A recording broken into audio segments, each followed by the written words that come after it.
In the early days of your business, did you build your website yourself? Well, it might be time to up-level your website. Welcome to another episode of Monday Marketing Minute. I'm Holly Fisher. So my guess is when you were just getting started with your business, you built your own website. No judgment, I did exactly the same thing. Most of us do.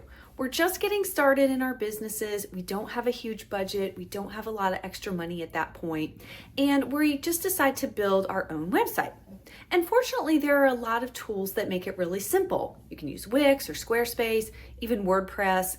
None of us need to know HTML coding anymore to build our own website. And that's okay when you're just getting started.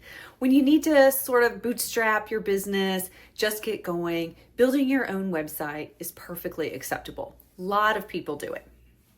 But once you've been in business for a few years, usually maybe 3 or so years, you have clients, you have customers, you're growing your business, you have some money. At this point, you're going to want to think about professionalizing your website. Hiring someone else to actually build the website, write the content, design the site for you so that it looks really professional.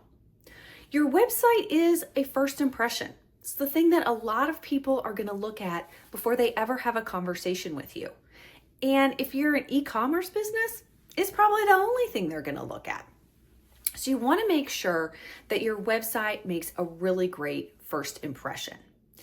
And my guess is when you build the website yourself, that you're not a professional copywriter, you're not a professional website designer.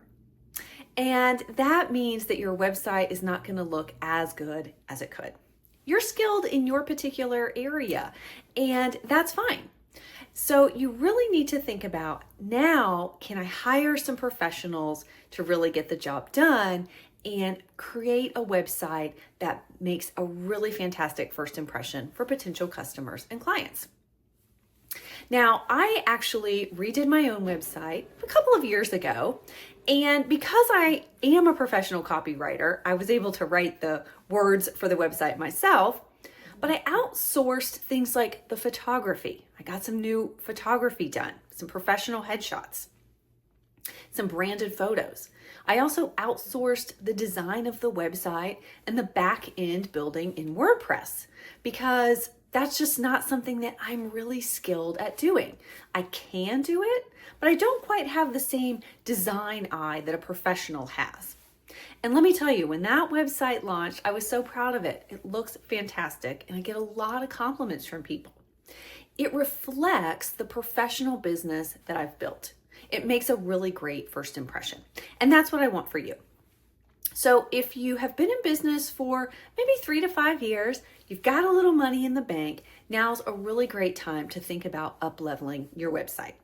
We want to make sure that the website has a super clear message, that it's structured in such a way that people engage with it, that it has a really clear call to action, and that it also looks great and is easy to navigate. A lot of people tend to put too much on their website, and then it's just a lot of copy for people to read, and folks just aren't going to spend that much time on the website. You have just a couple of seconds to grab their attention and let them know how you can help them solve a problem. So I would encourage you to think about if you now have some resources that you can invest in getting a professional website. I think it's going to make all the difference. And it's also going to make sure that you have a website that's working for you, a website that's bringing you the leads and the sales that it should. If that's not happening, we need to professionalize your website and really use it as a tool to help you fuel your business. Well, I would love to talk with you more about your website project. Book a call with me. Let's talk about your business. Let's talk about a timeline for getting a brand new website created for you in 2025. And I think you're going to be thrilled with the results. Thanks so much for joining me for this episode of Monday Marketing Minute. I look forward to sharing even more ways that I can help you fuel your marketing.